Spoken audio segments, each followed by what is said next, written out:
What is high-functioning depression? So many people ask me about this, so I'm making a video to explain it. First off, the term high-functioning was actually coined by psychiatrists in 2001. They described high-functioning as the ability to perform adequately at work or school despite having a major depressive disorder. However, more recently, the term has evolved to describe someone who appears to be fine or even happy, but who actually struggles with depression. So basically, you can think of high-functioning depression as depression with a really good mask. Let's get started with some examples.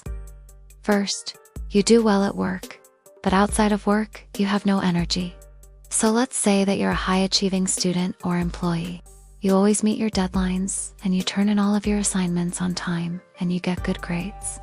But when you come home from school or work, you want to lay down and do nothing. It takes a Herculean effort to get yourself to do anything. And simple things like getting out of bed or taking a shower become really difficult. Even though you may appear motivated and put together at work or school, this is an example of high-functioning depression, because underneath the surface, you're struggling just to get out of bed. Number 2, you don't need help from others, but you often feel like a fraud. Let's say that you're able to maintain a social life, take care of your basic needs, and perform adequately at work or school without any help from other people. But most days you feel like a fraud. Maybe you feel like a failure as a person, or you feel like you're not measuring up to other people's expectations.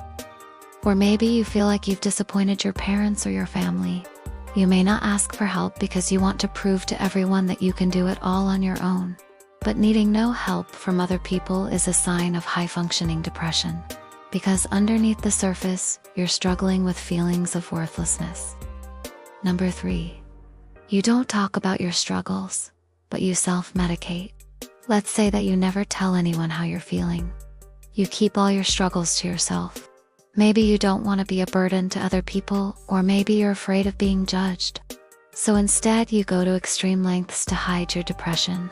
But if you're struggling with depression, then there's a good chance that you might also struggle with substance abuse issues, because you might use drugs or alcohol to help you cope with your problems. And this is another form of high-functioning depression.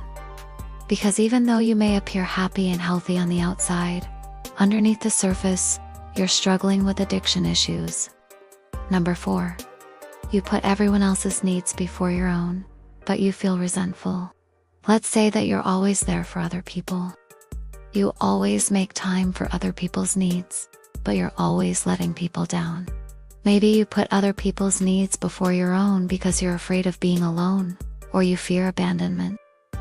But underneath the surface, you may be struggling with feelings of resentment.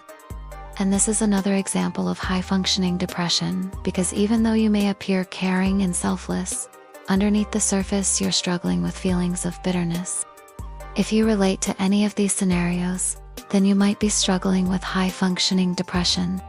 So it's important to remember that just because someone appears successful, happy, or put together, doesn't mean that they're not struggling with depression.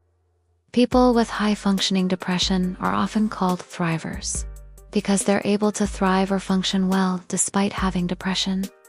But it's important to remember that high-functioning depression is still depression. So people who appear to be thriving or functioning well still need support and treatment. Thank you for watching, and I'll see you guys next time.